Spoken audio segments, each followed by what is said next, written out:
પવારનું નિધન થયું છે। આ પ્લેન ક્રેશ થયું છે, જેમાં ખાનગી VSR કંપનીનું આ વિમાન હતું, જે લેન્ડિંગ સમયે ક્રેશ થયું। આ પ્લેનમાં કુલ 5 મુસાફરો સવાર હતા, તેમાંથી તેમનું મોત નીપજ્યું છે, જેમાં અજીત પવાર, વિદીપ જાધવ પણ આ પ્લેનની અંદર સવાર હતા। પાયલટ કેપ્ટન સુમિત કપૂર પણ આ પ્લેનની અંદર સવાર હતા, જેમાં કેપ્ટન સંભી પાઠક, પિંકી માલી, ફ્લાઇટ એટેન્ડન્ટ્સ પણ તેની અંદર સવાર હતા।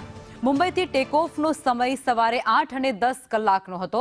બારામતી ઇમરજન્સી લેન્ડિંગ સવારે 8:50 કલાકે થવાની હતી, જેમાં પ્લેન ક્રેશની ઘટના સર્જાય છે, જેમાં આ પ્લેન એક ખાનગી કંપનીનું હતું, જેમાં ખાનગી કંપની VSR કંપનીનું આ વિમાન હતું, જેમાં 5 લોકો સવાર હતા, 5 મુસાફરો સવાર હતા અને એ પાંચેયનું કરુણ મોત નીપજ્યું છે। અજીત પવાર સાથે વિદિત જાદવ પણ આ પ્લેનની અંદર સવાર હતા। પાયલટ કેપ્ટન સુમિત કપૂર પણ આ પ્લેનની અંદર સવાર હતા।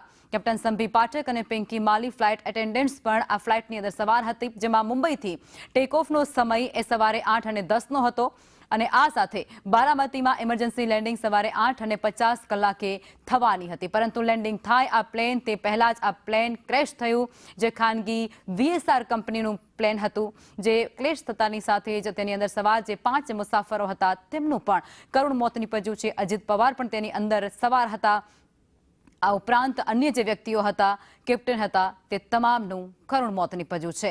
મહારાષ્ટ્ર માટે આજનો દિવસ એક ગોઝારો કહી શકાય છે। ખૂબ જ દુઃખદ આ ઘટના જે બારામતીની અંદર ઘટી છે, જેમાં ડેપ્યુટી CM અજીત પવાર સવાર હતા અને એ પ્લેન જે લેન્ડિંગ કરે તે પહેલા જ ક્રેશ થયું છે।